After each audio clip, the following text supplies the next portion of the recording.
Ya, ada metode measure, ada metode translate. Ya, measure dan translate. Untuk yang mana dulu ya enaknya? Translate dulu ya. Untuk yang translate di sini mata uang fungsional berbeda dengan mata uang pelaporannya induk. Ya. Nah, untuk laporan keuangannya si subsidiary, anggap saja ini hubungannya adalah parent dengan subsidiary ya. Itu eh, biasanya mata uang lokal ya, biasanya mata uang lokal. Nah, namun mata uang fungsionalnya ya bisa lokal, bisa mata uang yang berbeda dengan mata uang induk ya. Anggap saja induknya di sini misalnya adalah dolar ya. Kita anggap kita menggunakan sudut pandang induk ya. Mata uang pelaporannya adalah dolar. Kemudian mata uang fungsionalnya si subsidiary itu adalah rupiah gitu ya. Kemudian laporan keuangannya si subsidiary ya misalkan di Indonesia ya rupiah juga gitu ya. Nah, kondisi ini berimplikasi pada induk gitu ya. Ketika dia menggabungkan laporan keuangannya si subsidiary itu yang dilakukan adalah menggunakan translasi ya, translasi. Jadi mentranslate yang mata uang fungsional yang bersangkutan yaitu si induk si subsidiary itu ke mata uang pelaporannya si induk. Nah, kalau hasil dari transaksi tersebut memunculkan selisih gitu ya, memunculkan selisih, misalkan disusun sebuah trial balance gitu kan, selisihnya itu muncul selisihnya di debit atau di kredit gitu kan, itu akan dicatat sebagai kumulatif translation adjustment atau CTA ya singkatannya. Nah, kumulatif translation adjustment itu akan dicatat sebagai OCI ya, dicatat di equity ya.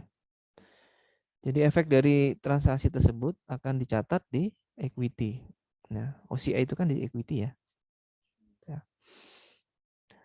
Nah, langkah penjabaran yang dilakukan itu adalah dengan mentranslate mata uang rupiah ke mata uang dolar.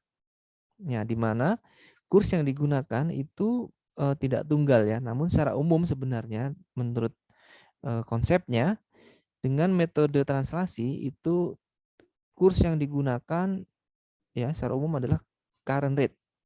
Apa itu current rate? Kurs pada saat penyusunan laporan keuangan gitu ya. Jadi akhir tahun ya. Misalkan laporan konsolidasi disusun akhir tahun 2017 berarti rate-nya adalah menggunakan rate akhir tahun 2017 gitu ya. Nah, namun eh, tidak semua akun itu ditranslate berdasarkan current exchange rate. Namun akun-akun tertentu itu mengikuti konvensi yang ada di sini ya. Ya, contoh di sini untuk aset dan liabilities semuanya itu akan dicatat sebagai current, akan ditranslate menjadi berdasarkan current exchange rate. Sedangkan equity items seperti stakeholders, kemudian return earnings ya. Untuk return earnings nanti kalau masih awal gitu kan, masih awal saat akuisisi gitu kan, itu memang menggunakan historical ya. Tapi kalau nanti sudah di tahun berikutnya itu return earnings adalah saldo akumulasi gitu ya, berdasarkan rate-nya siapa? Rate-nya si mata uang pelaporan yaitu si induk gitu ya. Nah, untuk yang stakeholders equity itu menggunakan historical ya pada saat akuisisinya kapan gitu kan. Kemudian revenue dan expense itu secara umum akan ditranslate berdasarkan actual ya atau kapan transaksi tersebut terjadi. Namun untuk kemudahan itu diperkenalkan menggunakan average exchange rate ya. Jadi masih ingat kemarin kalau misalkan untuk mensimplifikasi apa kurs yang digunakan yang mana itu yang paling mudah adalah menggunakan average exchange rate ya, bisa bisa rata-rata berjalan gitu ya, bisa rata-rata yang paling simpel gitu ya, moving average misalkan bisa juga ya digunakan ya. Intinya adalah exchange rate menggunakan rata-rata. Nanti bisa diketahui nanti rata-ratanya adalah satu angka ya, satu kurs itu. Oke, itu adalah untuk yang translate. Sedangkan untuk yang measure, nah untuk yang measure di sini adalah remeasurement maksudnya ya, temporal method. Itu pada umumnya menggunakan historical rate. Jadi kurs berdasarkan historisnya ya pada saat kapan terjadi transaksi tersebut ya. Ya, namun nanti perlu diperhatikan akun per akun punya karakteristik sendiri ya. Nah, kemudian kalau muncul selisih hasil dari apa namanya? Remeasurement tadi ya. Hasil dari penjabaran tadi misalkan kalau ada selisih ada di debit atau di kredit di dalam trial balance-nya, itu akan dicatat sebagai apa? Dicatat sebagai gain atau loss melalui earnings ya, melalui income, melalui profit or loss. Gitu ya. Kalau yang translate tadi melalui OCI, sedangkan untuk yang measure itu melalui earnings atau profit loss income statement ya. Nah, measure itu seperti apa? Remeasure itu seperti apa? Jadi remeasure itu jika tadi apa mata uang fungsional itu berbeda sama ya, sama dengan mata uang pelaporan ya. Jadi saya ulangi, remeasurement itu digunakan ketika mata uang fungsional dari subsidiary itu sama dengan mata uang pelaporannya induk. Nah, eh, kenapa kok istilahnya remeasure ya, atau mengukur kembali gitu kan? Ya, jadi kalau mata uang fungsional sama dengan mata uang pelaporan, istilah lainnya kemarin apa? Kemarin bahwa pembukuannya tidak di-maintain ya dengan mata uang fungsional. Maksudnya mata uang fungsionalnya si negara domisilinya si subsidiary gitu ya.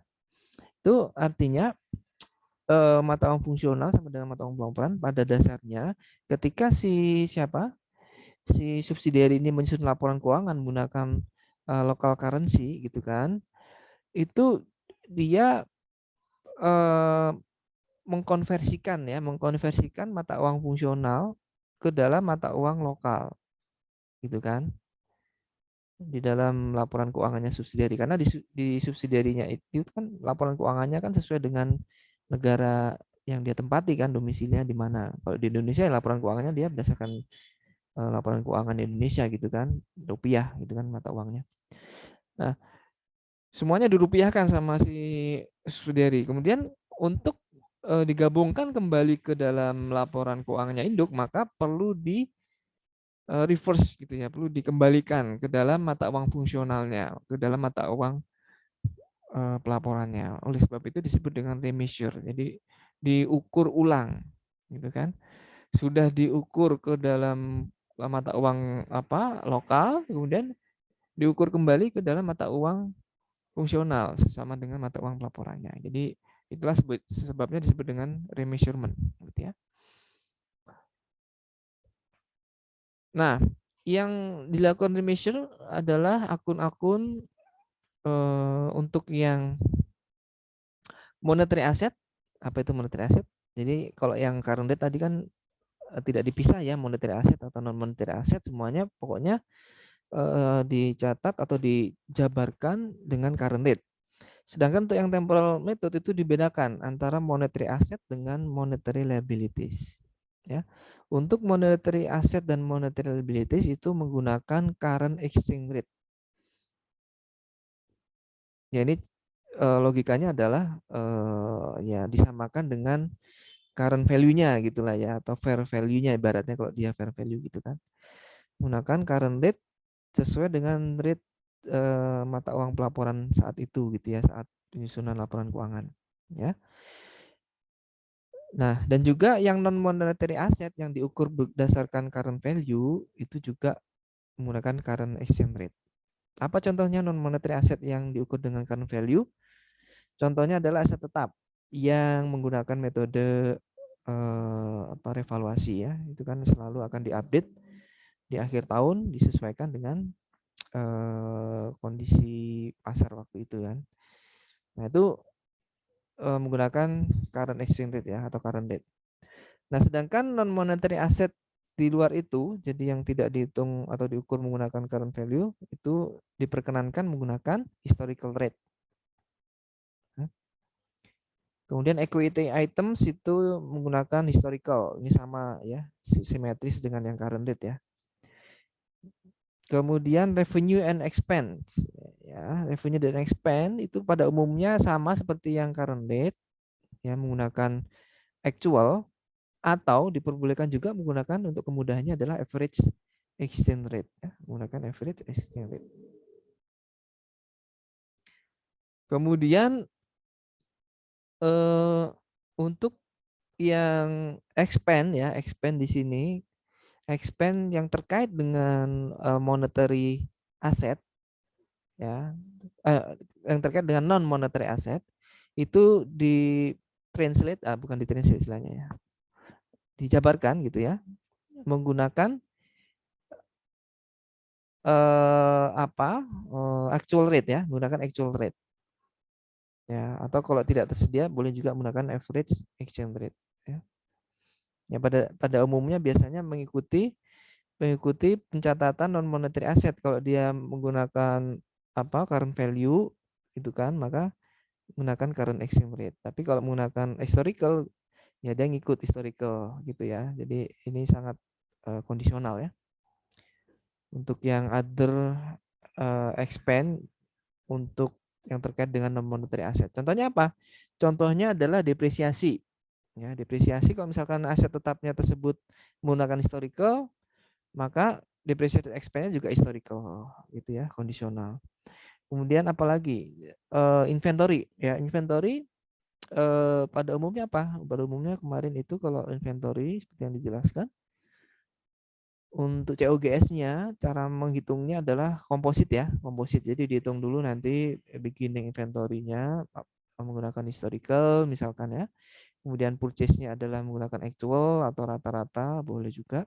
Endingnya apa? Endingnya adalah current rate gitu kan. Maka COGS-nya hitungannya itu berdasarkan hasil hitungan tadi ya, calculated atau istilahnya komposit ya.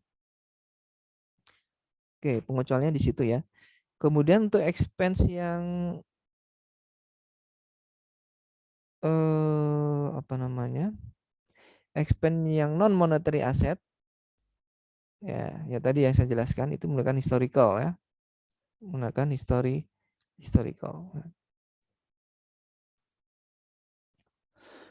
Ya, untuk yang monetary tadi, sorry itu saya ulangi ya. Untuk yang monetary expense yang terkait dengan eh, monetary itu nanti biasanya mengikuti yang eh, apa eh, actual ya, actual atau juga boleh menggunakan average ya.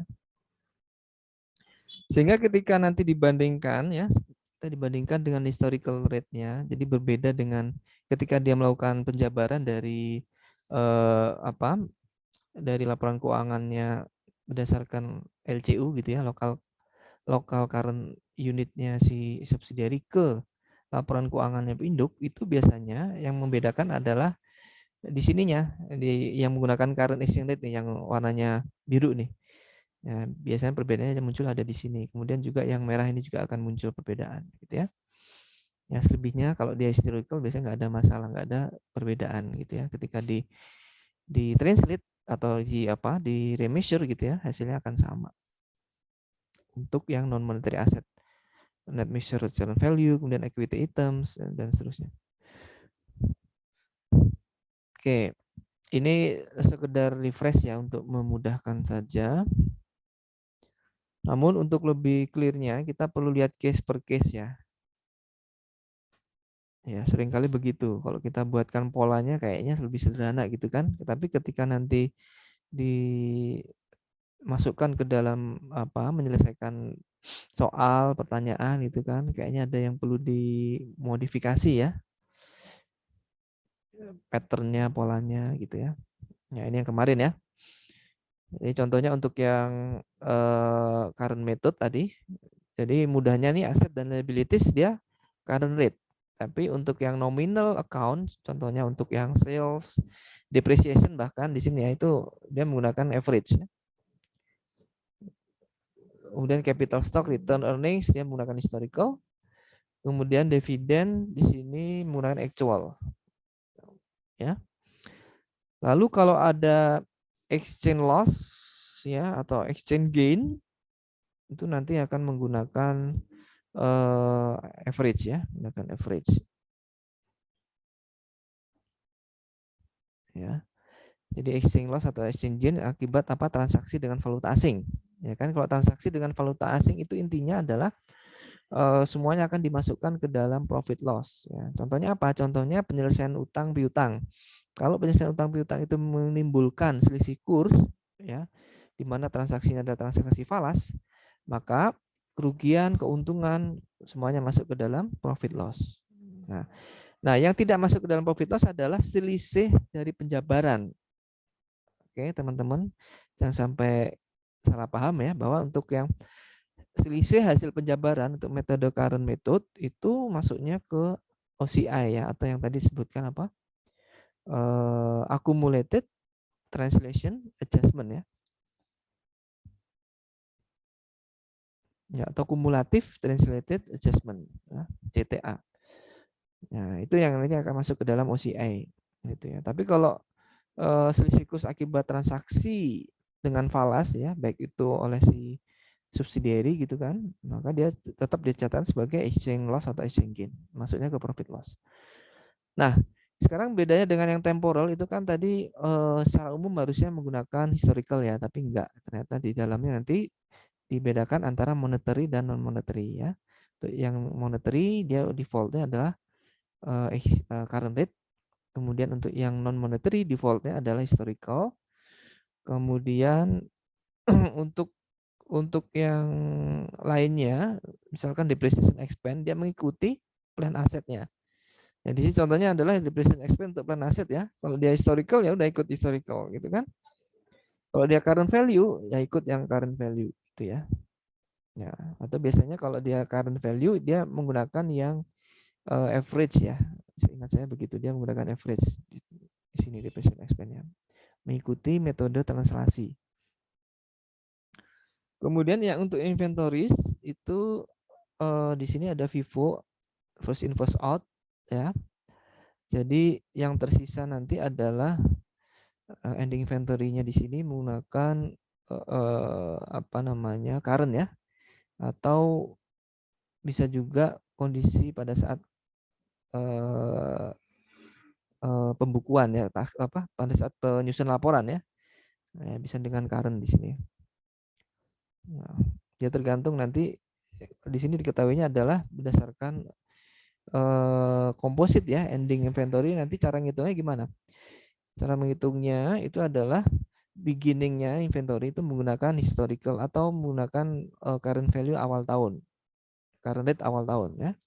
Kemudian ditambah dengan actual rate purchase gitu kan, dikurangi dengan ending inventory. Ya, ini misalkan dia menggunakan apa inventory-nya di sini actual ya, actual atau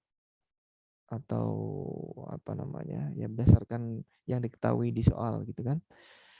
Hasilnya adalah cost of sales ya, dia historical di sini. Ya, komposit sebenarnya. Tidak perlu dikalikan dengan rate tertentu ya. Kemudian yang lain di sini sales, oke sudah, capital stock. Ya, capital stock di sini menggunakan historical ya.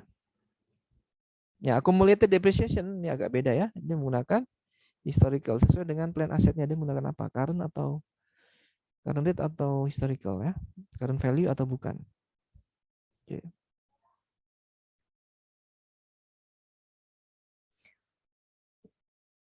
Nah, sekarang kita menginjak ke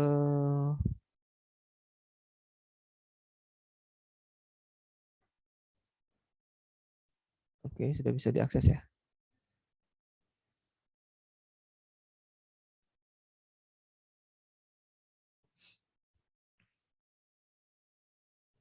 Ya, coba saya cek portalnya dulu. Nah, udah bisa ya.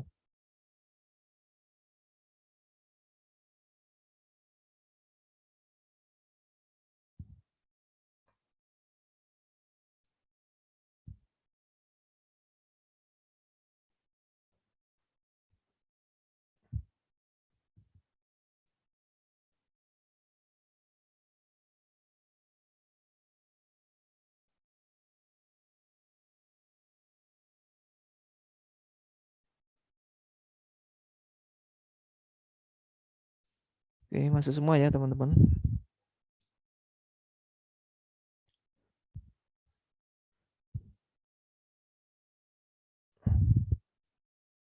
Iya Pak, masuk semua Pak. Oke. Ya, sekarang penyusunan kertas kerja gimana ya caranya? Ya, ini kita nggak boleh move on ya dari AKL 1, nggak boleh ya. Kita harus ingat-ingat lagi materi sebelumnya. Bahkan di dalam RPS ditekankan kita perlu paham lagi atau istilahnya mereview kembali untuk yang metode equity ya. Nah, metode equity kan agak sedikit complicated ya, tapi yang disampaikan tertulis di RPS seperti itu ya. Oke, urutan yang pertama kita tentukan adalah excess ya, excess allocation. Ya, masih ingat di dalam langkah yang pertama ini kita perlu menghitung cost of investment, kemudian kita 100% kan, kemudian kita bandingkan dengan net asetnya, apakah nanti ada kelebihan di sana. Kelebihan tadi akan dicatat sebagai excess under over valuation dari net asset gitu kan.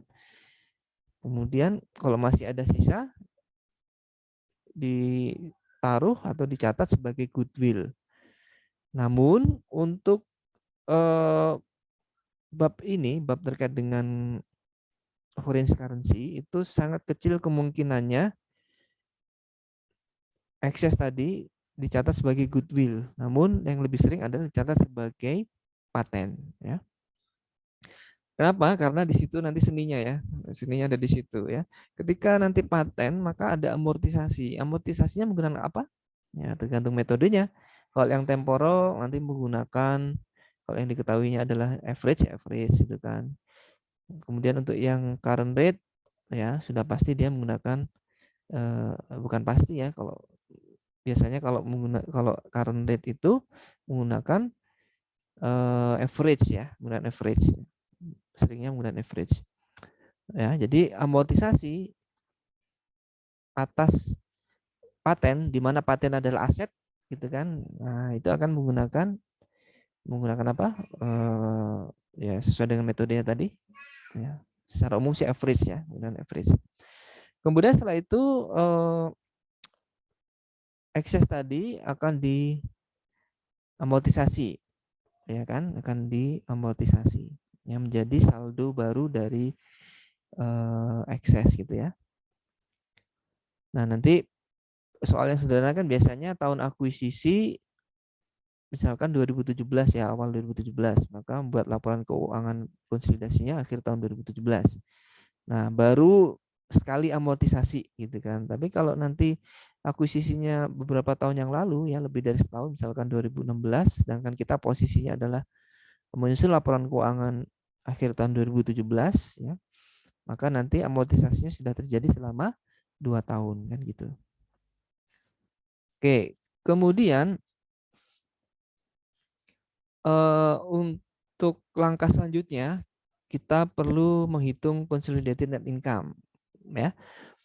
Metode yang dilakukan di AKL 1 itu kita tunggu sampai laporan konsolidasian itu selesai dihitung gitu kan. Ada jurnal eliminasi dan sebagainya. Nah, namun kita bisa susun dengan metode yang sebelumnya itu di AKL 2 dengan tabel ya. Nah, boleh teman-teman yang menggunakan tabel untuk mengetahui consolidated net income-nya berapa, sekaligus mengetahui spread income, sekaligus mengetahui NCI expand dan income from S. Itu boleh menggunakan tabel ya. Kalau yang tabel kemarin caranya gimana? Kita susun tabel 3 kolom ya. Kolom pertama adalah akunnya, kemudian kolom kedua adalah parent ya, kolom untuk parent, kemudian kolom ketiga adalah subsidiary. Paling kanan adalah kolomnya subsidiary. Nah, nanti kita hitung spread income masing-masing, kemudian dicari informasi apakah ada transaksi-transaksi downstream, upstream gitu kan, kemudian amortisasi berapa ya. Nanti dihitung paling kanan dikalikan dengan persentase kepemilikan, geser ke kiri ditangkap ya oleh si parent sebagai income from S gitu ya. Nah, itu nanti dari tabel itu langsung bisa ketahuan semua perhitungan itu. Oke. bisa tabel, bisa menunggu sampai laporan konsolidasi itu selesai. Ya. Kalau menunggu sampai laporan konsolidasi selesai, yang perlu diingat-ingat adalah cara menghitung NCI expense maupun income from S apabila ada downstream maupun upstream ya. Jadi beda nanti antara dua metode itu. Downstream dan upstream mana yang membedakan, masih ingat ya, nanti dalam kurungnya itu sangat menentukan ya. Ya, kalau downstream itu cara menghitungnya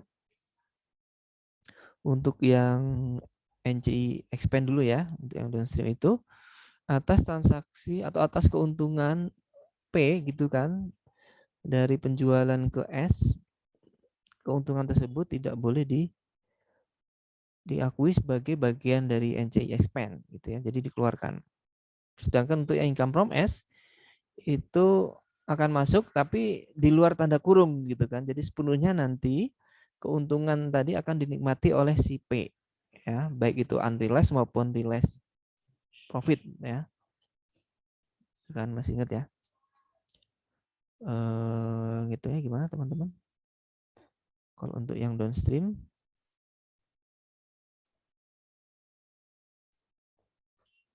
kalau downstream itu nanti persentase untuk yang NCI ya. Persentase NCI untuk NCI itu nanti dikalikan gitu kan. Ya ini spread income kurangi amort gitu kan. Amortisasi under berarti ya. Kalau over nanti nambah. Nah, udah sampai di sini. Tapi kalau income from S,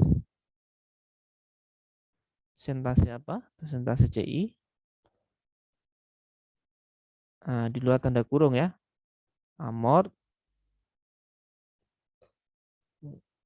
Ya, ini bisa unrealized